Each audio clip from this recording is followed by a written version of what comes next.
What up, y'all? It's your man, the real one, Rick Ross. My girl Tracy from Numbers Magazine. We do numbers, that's what's up. New York, here is Jane Pauley.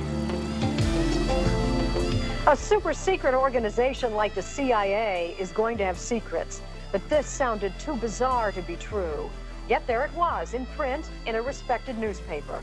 The accusation that the crack epidemic, which ravaged this country's cities, was spread with help from a secret army linked to the CIA. As you may recall, the story set off a firestorm of controversy. And in Los Angeles, a drug dealer known as Freeway Ricky Ross was in the middle of it. Prosecutors called Ross the Walmart of crack.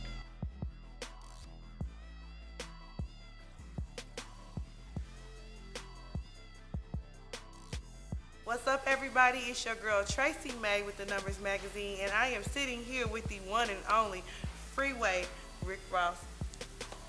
It's an honor to meet you and to be sitting here with you. Likewise, thank you for having me. So, you got a lot of stuff going on right now. I know you're very busy. You're out here in Chicago, and we really want to thank you for coming, giving us the chance to come out here and speak with you, because I know you had a lot of other endeavors to, get to, and you got a lot of. I try to be persistent. Like I hunted this man down, you guys, just so you guys know. But you were very accommodating and very nice, and you got back in touch with me, and you made it very easy to talk to you, and so I thank you so much for that. What's really we supposed to do for each other? Definitely. So we're gonna chalk it up today with Rick Ross and find out some information. And for those of you who don't know who the real Rick Ross is, you were one of the biggest drug kingpins in the 1980s. Yeah. That's what they say. That's what they say? That's what they say. Well, I heard, I don't know if this is a rumor or not, that it was reported that you made anywhere between $1 to $2.5 million per day. Some days. Some days. Yeah, some days. Yeah. I had days like that. You had days like that? I had days like this. So, and how did you get the name Freeway? Where did that name come from? My mom's house set on a street that people thought was a one-way street, and it set right next to the freeway. So people just started calling us the Freeway Boys, because that was our block. We ran that block. You ran that block, okay. Yeah, so the dead end, as they call it, was ours, and they named us after it, the Freeway Boys. Okay. And I heard that you were one of the most hardest drug lords or kingpins that they ever could actually contact or even find, because you stayed so humble. You weren't a lavish living man, so it was very hard to even find out who you were. Well, yeah, I think it was CBS that did a special in LA, and it was called LA Gang Godfathers, and they had profiled three of us. It was me, Honcho, Michael Harris, and they said out of all the LA Gang Godfathers, I was the most elusive, because they didn't know what I looked like, they didn't know where I hung out at.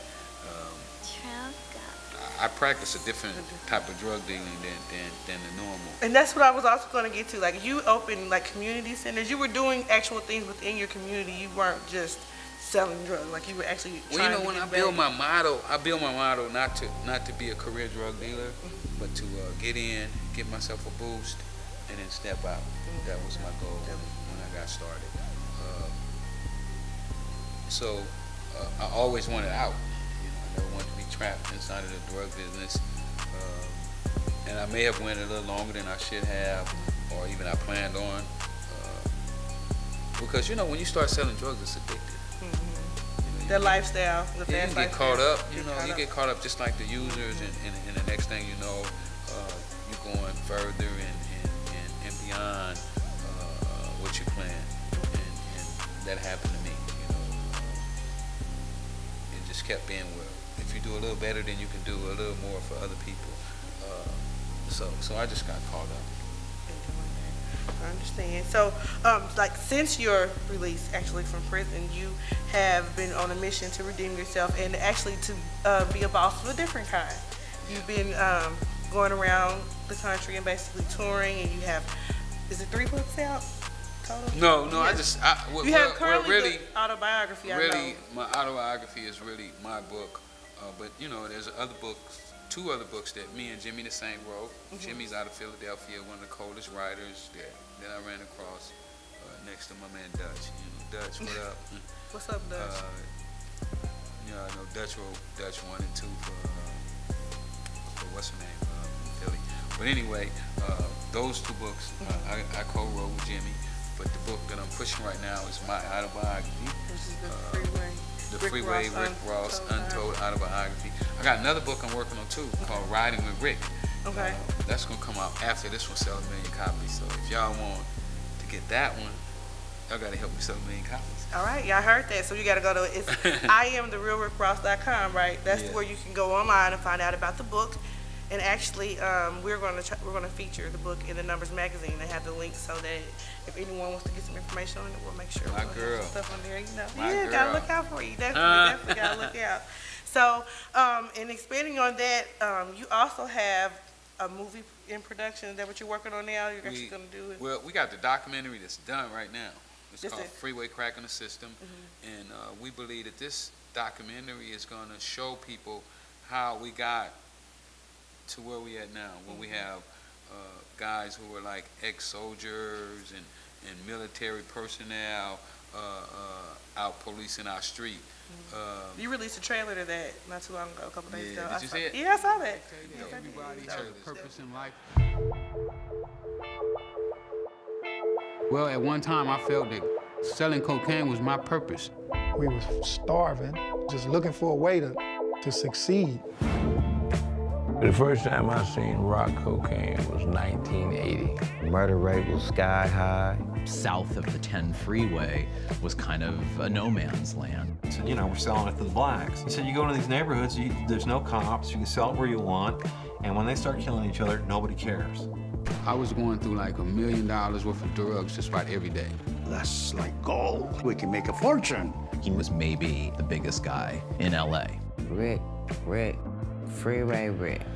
Freeway Rick was getting his dope from a very big operator. I think we're into something that's bigger than us, something we really can't deal with. They had been trafficking on behalf of the United States government. She could prove what she was saying. The story was mind-boggling. When I was young, let me tell you how it was when I come from. As I've said before, no drug network will remain alive.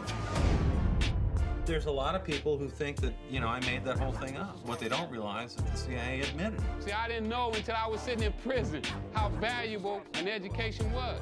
Yeah, drugs suck. Drugs are really bad.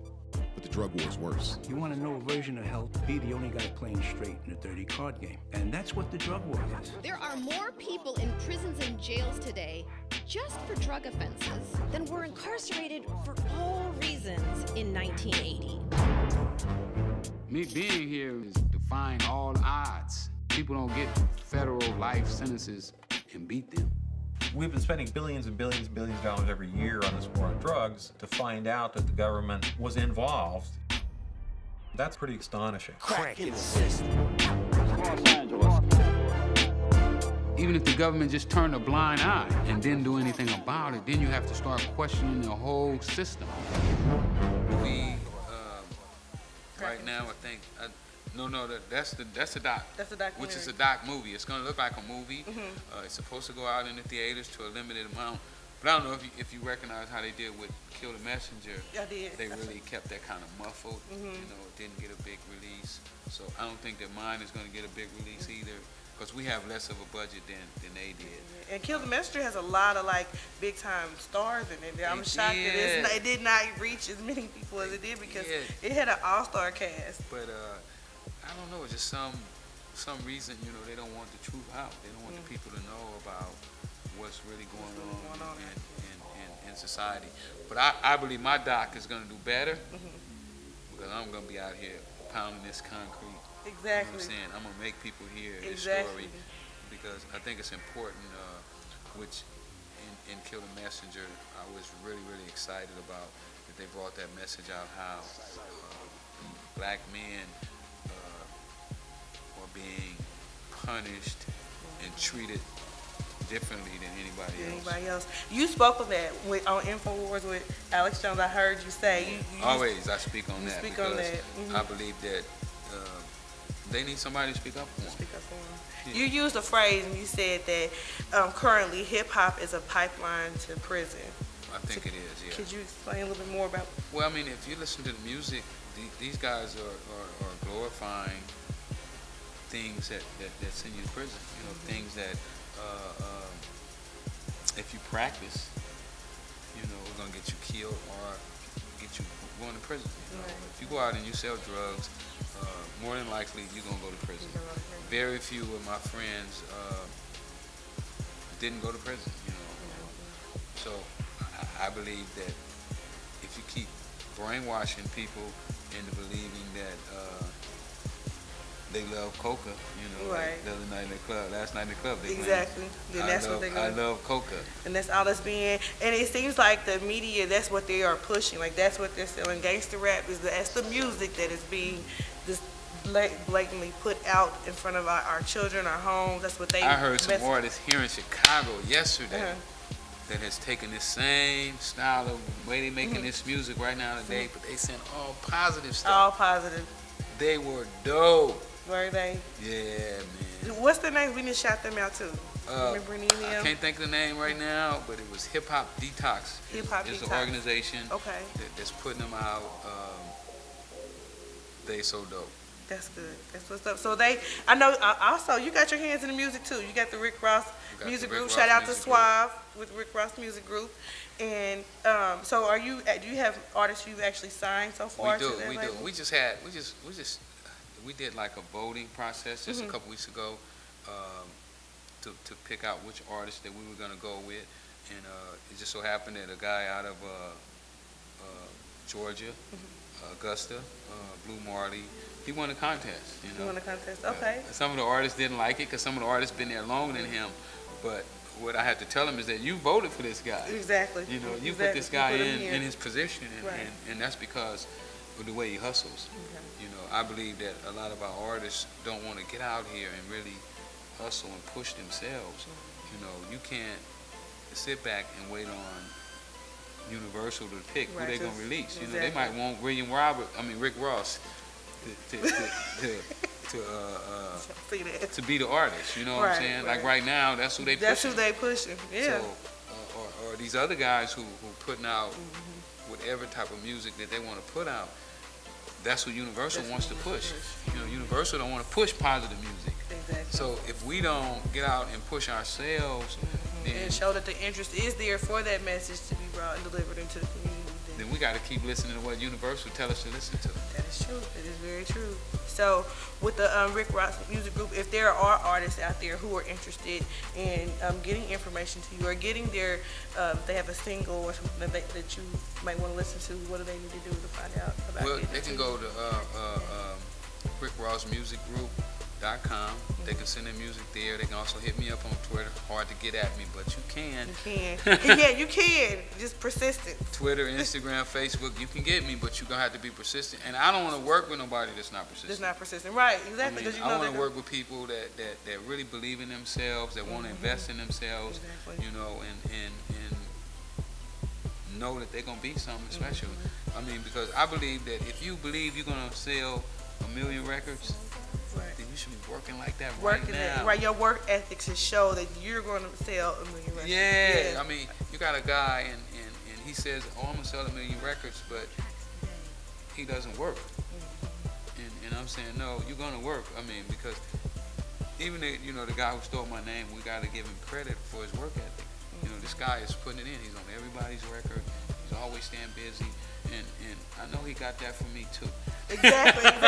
So I want to ask you that. So do you, how do you feel about that overall? Like, do you look at it as like, he admires you or looks up to you? We're speaking of William Roberts, who everybody knows as Rose, Rick Ross. Absolutely. You know, anytime somebody, I mean, when you tattoo somebody's name on your body, or you put a tattoo on your body, you love that tattoo. Right, exactly. You love that statement, or that's something that you plan on keeping with you for the rest of your life. Right. You know, it's hard to take a tattoo off. Yes, it is. And these ugly scars. Yes, it does. So when somebody does that to you, that's a big admiration. So I know that he did at one time, had an admiration for me. And I can understand why it changed. You know, Right. You went through some legally. things. You know, I felt that Universal and Warner Brothers owed me money. Along with him too, but for profiting off of your name. Absolutely, but mainly those companies, those corporations who I really felt owe me the money. I ain't really tripping on what he would have owed. So we went through, some situations, but at the end of the day, I'm done with that. That was what it was, and I'm moving on. Because I know you called on him to reach out to you to basically resend a positive message back into the community. Absolutely. Has he responded at all to that message? Or he said some goofy stuff. Right. It is what it is, though. Yeah. He said some goofy stuff, something a goofball would say. But it is what it is. I'm moving on, pushing there you go. to this next level. The first time I ever talked to him on the phone, I always thought that me and him would be better together than apart. Right. And he's having some strength in numbers. Yeah, he's having some success right now, and he feels that I might benefit off of his success. Not that he feel that he didn't benefit off of my success. Exactly. Okay. I mean, if you benefit off my success, why shouldn't I benefit off of yours? But at the end of the day, I don't need no help. Exactly, and that's proven. You can do this. You don't need no help, right? They treated me like a rock star yesterday. Did they? I mean, I saw videos. I saw videos of these rappers and stuff where the streets be blocked off and stuff, and I thought that was like something that would never happen. For me, never would happen to me. So yesterday I'm in the hundreds, and we go to this barbershop, and coming out the barbershop, and next thing I know, this girl was like screaming out of the car, "Hey, that's Rick Ross!" Like the real Rick Ross. Oh my God! And you know me, if somebody loved me, I love them. You love them back, right? So she stopped in the middle of the street, and I walked to her car and gave her a hug. Oh, that was nice of you. You know what? She didn't move. Hey, she didn't move. She stood right there. She stood right so there. All the cars was like blocked, and then the cars going on the other side. See, man, that is Rick Ross. So he stopped and got out his car. He started taking pictures. Next thing I know, man, we in the middle of the street block. Holding up traffic, just taking pictures. And I'm like, yeah, these my homies, we ain't going nowhere. So it was like, oh, that's crazy. Dope. That is dope. That's cool, though. But, I mean, I loved it. I mean, the energy was there. Chicago.